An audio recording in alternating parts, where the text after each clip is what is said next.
ರಾಷ್ಟ್ರಪತಿ ದ್ರೌಪದಿ ಮುರ್ಮು ಅವರು 5 ದಿನಗಳ ಬೇಸಿಗೆ ವಾಸ್ತವ್ಯಕ್ಕಾಗಿ ಇಂದು ಹಿಮಾಚಲ ಪ್ರದೇಶದ ಶಿಮ್ಲಾ ತಲುಪಿದ್ದಾರೆ. ಹಿಮಾಚಲ ಪ್ರದೇಶ ರಾಜ್ಯಪಾಲ ಕವಿಂದರ್ ಗುಪ್ತಾ, ಮುಖ್ಯಮಂತ್ರಿ ಸುಖವಿಂದರ್ ಸಿಂಗ್ ಸುಖು ಹಾಗೂ ಮತ್ತಿತರ ಗಣ್ಯರು ರಾಷ್ಟ್ರಪತಿ ಅವರನ್ನು ಸ್ವಾಗತಿಸಿದರು. ತಮ್ಮ ಪ್ರವಾಸದ ವೇಳೆ ಅವರು ಶಿಮ್ಲಾದಲ್ಲಿನ ರಾಷ್ಟ್ರಪತಿ ನಿವಾಸದಲ್ಲಿ ತಂಗಲಿದ್ದಾರೆ. ನಾಳೆ ಹಿಮಾಚಲ ಪ್ರದೇಶದ ರಾಜ್ಯಪಾಲರು ಲೋಕಭವನದಲ್ಲಿ ಆಯೋಜಿಸಿರುವ ಔತಣಕೂಟದಲ್ಲಿ ಪಾಲ್ಗೊಳ್ಳಲಿದ್ದಾರೆ.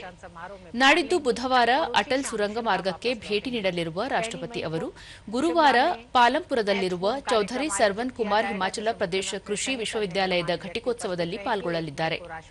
ತಮ್ಮ ಪ್ರವಾಸದ ಕೊನೆಯ ದಿನವಾದ ಮೇ 1ರಂದು ರಾಷ್ಟ್ರಪತಿಯವರು ಶಿಮ್ಲಾದಲ್ಲಿನ ಸೇನಾ ತರಬೇತಿ ಕಮಾಂಡ್ಗೆ ಭೇಟಿ ನೀಡಲಿದ್ದಾರೆ. ग्रीष्मकालीन अवकाश के दौरान ठहरते हैं। इससे पहले राष्ट्रपति द्रौपदी मुर्मू भी 2 बार शिमला का दौरा कर चुकी हैं।